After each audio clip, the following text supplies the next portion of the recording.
Good morning.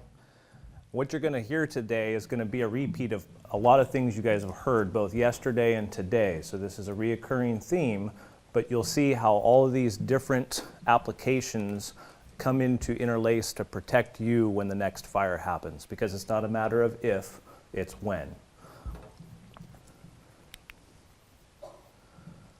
So those of you that aren't familiar with this photo, this is September 17th, 1923 in Berkeley.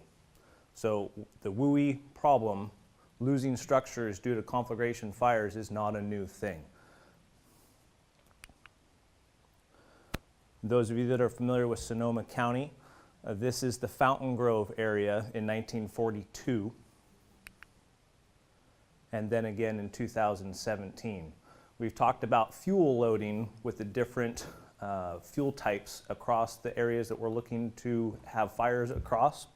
And those of you that are up to speed on fire science, the tons per acre for that grass oak woodland that we started with versus the tons per acre with these subdivisions that are plopped on top, probably a pretty significant change in fuel loading, correct? And when it comes to our wildland fires, firefighters have a list of priorities that we have to take care of when we're fighting a fire, to triage and prioritize what is the most important, because there's a lot of different things going on at the same time, right? So that comes down to life first and foremost. We're always going to go to life, then followed by property, and then the environment. So when we have an event like this, that in 1942, we had a grass oak woodland savanna that we could have put a firing operation on a road for a Hanley type fire coming down into Santa Rosa.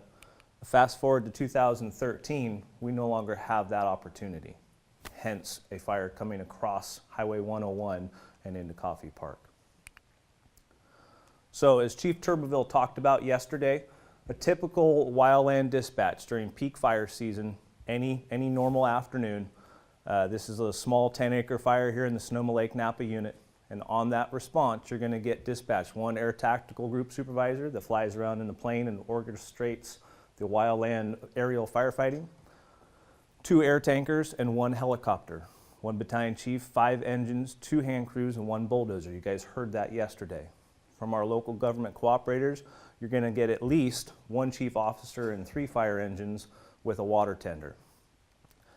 The question to you is this picture, fires approximately 10 acres, not a super significant fire, kind of a lazy column to it. You can see that there's some retardant that's already been dropped. How many structures do you see in that photo? As we go through this process, they start popping all over the place. And what started as a nice, easy grass oak woodland fire suddenly becomes a lot more interesting for that initial attack incident commander. Because at this point, instead of that 10 acres of grass oak woodland that's burning, he or she has 20 structures that they have to prioritize in that list of priorities that we have, right? Are there people in those homes? Do they need to be evacuated? Is the fire close to those homes that dictates that we take action on that fire that's threatening to burn that property? And then, when we get all the way to the end, then it's back to perimeter control, because the best way to protect these homes, to defend them from this advancing wildland fire, is to utilize perimeter control and put the fire out.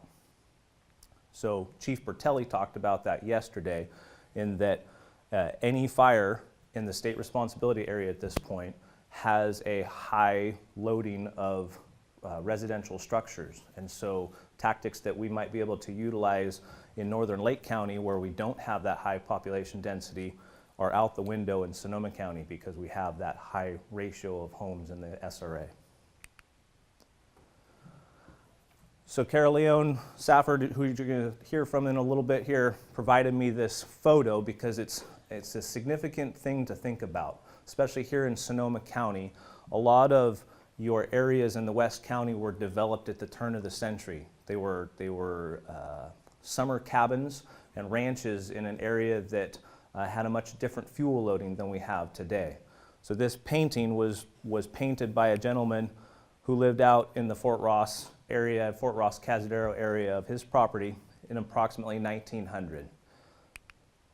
his granddaughter took a picture of that same ridge line. You can kind of see the top of the barn in the far right corner of that photo, and then the top of the barn there. So 1900, we have an oak savanna, and 2008, we have a bay laurel Douglas fir mixed conifer forest that has a much higher fuel loading than we did in 1900. And the problem is compounded into the fact that the Doug firs are prolific regenerators, and so we have a point where that oak woodland can't keep up with the firs. They are introduced to the area, they get established, they overtop the oaks, and now we have a decadent fir stand that is much less resilient to wildland fire than the oak woodland before it. So what does that mean? So every time I drive through Marin County, Chief Bertelli talked about every time the wind blows or his bread gets dry or his lips get chapped, he starts to get a little anxious. Every time I drive through Marin County on Highway 101 and I look to the west and I see these little roof lines sticking out of a major fuel loading along those coastal hills, Chief Turbeville gave you all the fire history in Marin County in the last 100 years. There's been a couple fires, right? That's going to happen again. We had the Vision Fire in 1995. We caught it at the Great Western Fire Break. For those of you that aren't familiar with the Great Western Fire Break, that's also known as the Pacific Ocean. So it's scary stuff, right? Because the Vision Fire starts at the bottom of Tomales Bay, burns over one ridge, and it hits the Pacific Ocean. Imagine if that fire starts on 101 in Novato and has that same wind event on it. There's a whole lot more out in front of it and a whole lot more loss of life and property that's probably going to happen. So what do we call these homes? Right? And that's the unfortunate deal, is that before these subdivisions were put in place, we had a grass oak woodland, a savanna, oak savanna. I found some photos of Novato turn of the century, and it's just wide open. It's grass and some sparse oaks. And here you are, present day, with a much different fuel loading than you had at the turn of the century. It's been talked about through the symposium so far, but it's something that's near and dear to my heart, that the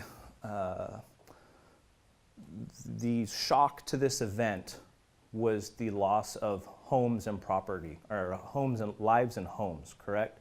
But if you look at the natural vegetation, significant fire, tens of thousands, hundreds of thousands of acres burned across the North State here during this event. But as you drive through Sonoma County, my office is over just south of Calistoga, so I drive Mark West Springs Road every day. Those oaks that were completely defoliated and cooked to a crisp during the October fires are already popping leaves again. They're on their way back. So you had areas, and it's kind of hard to see in this picture, but you have areas where you have a higher intensity fire, where you do have a more intense fire that burned through that area. But the bulk of the fire area, you'll notice that the canopy is still intact, and there's still trees that have green leaves. It struck me as odd that first night, there's video footage of somebody driving through Fountain Grove, and you have fully involved homes with significant fire coming from these homes, and the vegetation around the homes is uninvolved because of that weakness in the home hardening, where that one ember got into that structure and cooked it from the inside out. And in these neighborhoods, as you can see, once that first structure goes, we have structure to structure ignition across that entire neighborhood. Because at that night, over 5,000 homes destroyed, right? During the peak of the October fires, there were a little over 1,000 fire engines on the fire line fighting those fires.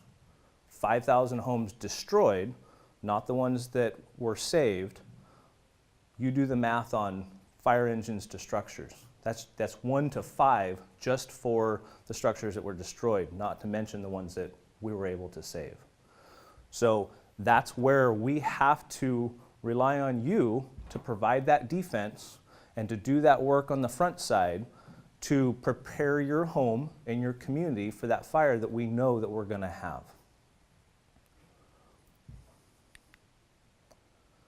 So that being the case, one of my jobs in the pre-fire division is to prepare the overall unit for the fire that's coming. One last deal before I get off target on that is that during the wind event, we've talked about the conflagration fires. We've seen some very dramatic slides of what fires can do in the right conditions.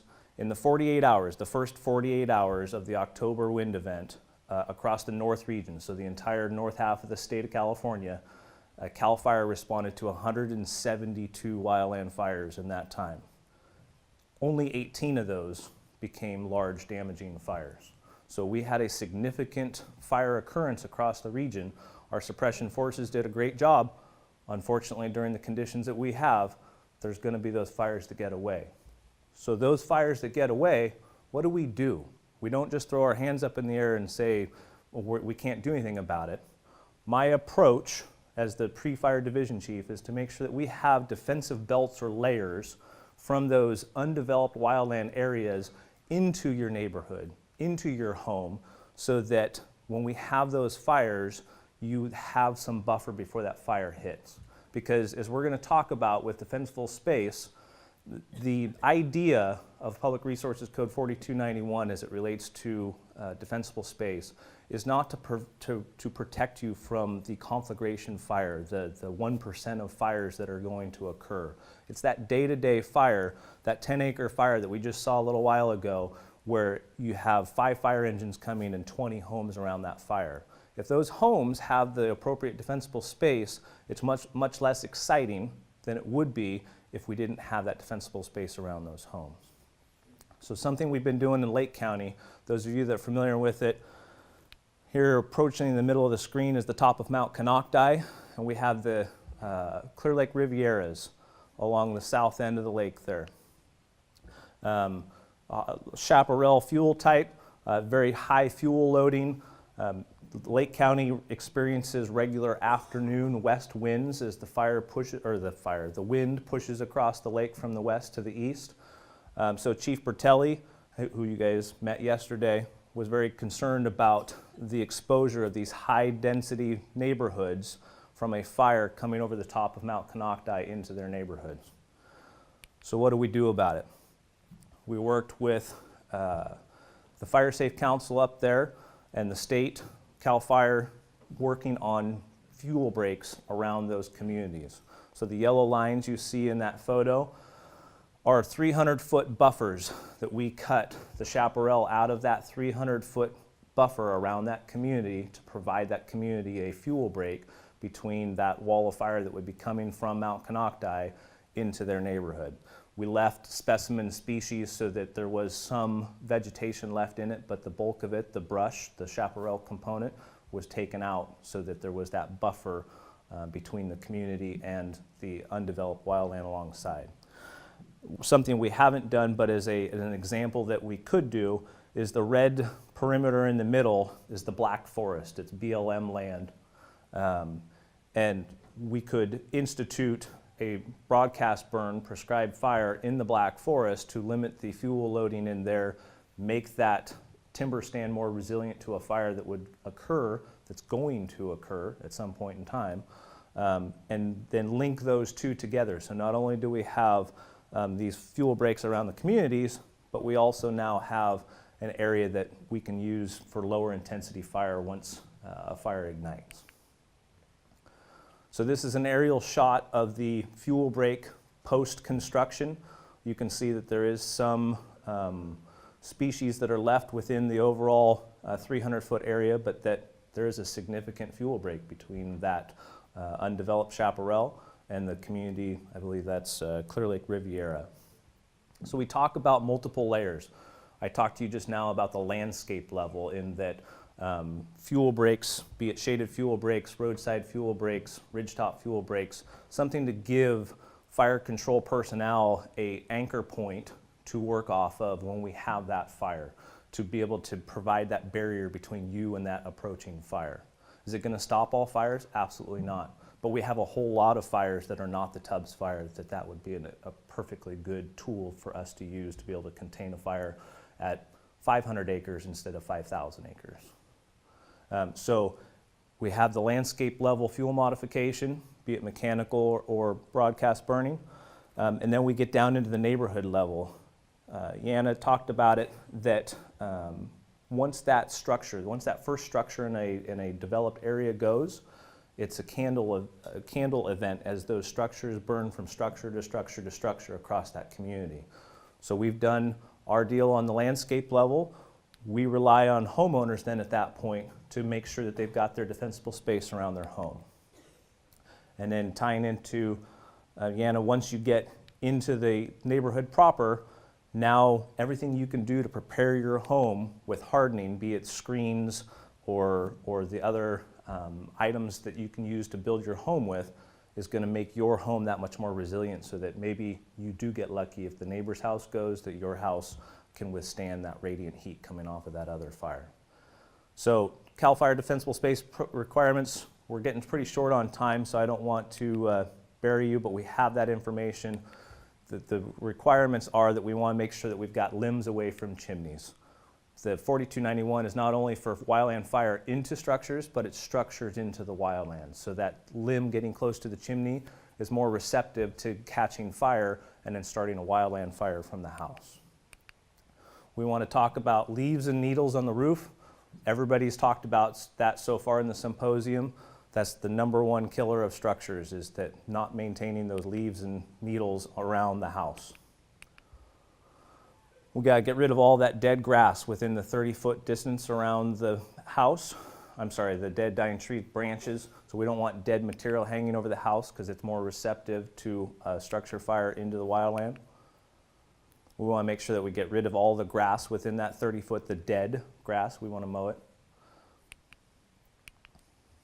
And that's within we used to call it the lean and green, but as Jeannie put out there, we don't necessarily want it green anymore, we just want it lean. We don't want a bunch of dead material that's going to allow fire to readily transition into your structure. We want to spread stuff out. We're not looking for you to clear cut your property. We just need you to create some spacing between your plants so that if one plant goes, it doesn't carry from the undeveloped area outside of your yard all the way into your house. Decks. We talked about decks. Everybody loves to store things underneath decks. Don't store things underneath decks. Wood piles. Get it out of that 30-foot zone around the house.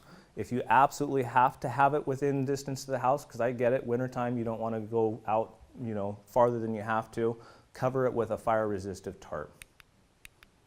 Build a wood shed around it. Do something that gets it not exposed to those embers that are coming. So outside that 30-foot, we get a little bit taller on the grass. The whole idea is just reducing that fuel load so that we don't allow that fire to charge into the house. We want to thin out material. We'll talk about that a little bit more as we move on here.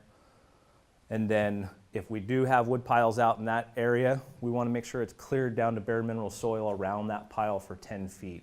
I suggest maybe a long-term is more dollars up front, but it saves you for regular maintenance. Is maybe you pour a concrete pad and put the wood on the pad, or a rock patio, rock brick area. So we can have dead material out in that 70 to 100 or 30 to 100 foot range, but we don't want it accumulated more than 3 inches of material. So you can have some pine needle litter, you can have some fine branches, but you want to get rid of those logs. You want to get rid of the large dead material.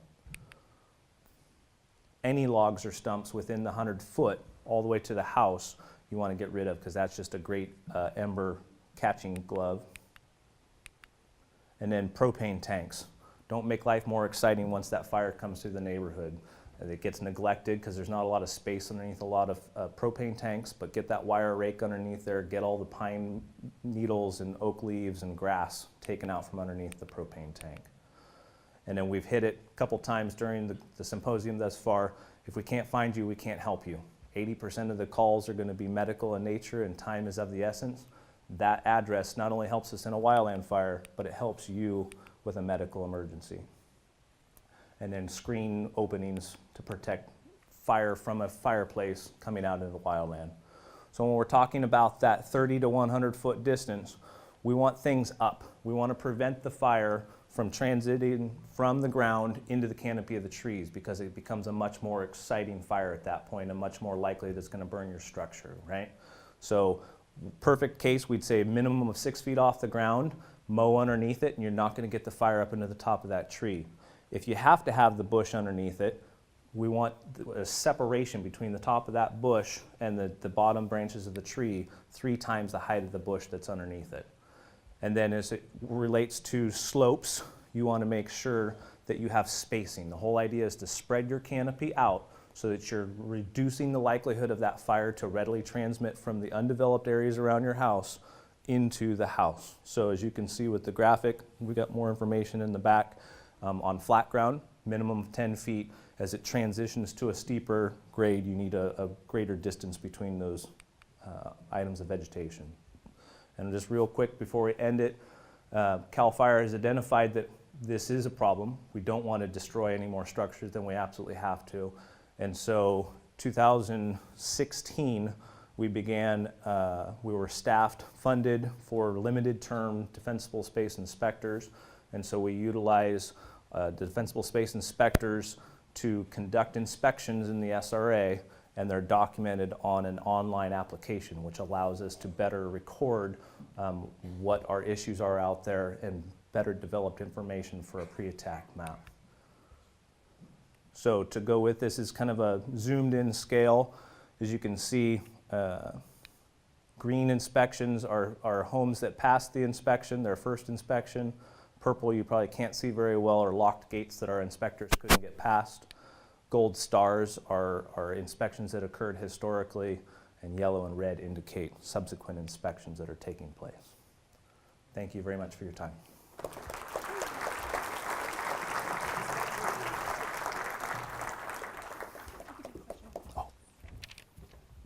We've got time for 1 or 2 questions. There's been a lot of discussion about burning as a tool for vegetation management. I haven't heard as much about mechanical vegetation management. Could you say a little bit about in which settings one or the other may be more appropriate, or especially mechanical management? Where is that, what settings is that most effective and appropriate? Excellent question, Kate. I'm glad that you asked that. There's been a large push that prescribed fire is the one-size-fits-all tool to fix what we've experienced in the October fires. That is not the case. We have a large elephant to consume in that we are 100 years behind where we should be with our fuel loading in and around the state. So it's a multifaceted tool that we need to approach this problem with, and mechanical is just as much of a valuable tool as broadcast burning across the landscape level. So what currently the fuel loading here in the Sonoma Lake Napa unit, we have identified one of the major issues for us is the life safety component, right, when it comes to wildland firefighting. And so at that point, ingress egress is a major concern for us. I am very proud that our roads were able to support the load of traffic coming off the hills the night of October 8th, but it could have been far different.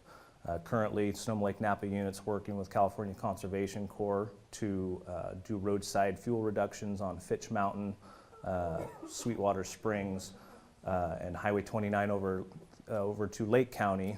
And that work that was done in years past was part of the control line that we used for the tubs that prevented the Tubbs fire from coming across Highway 29 and burning back down into Calistoga like the Tubbs did into Santa Rosa. So thank you for that.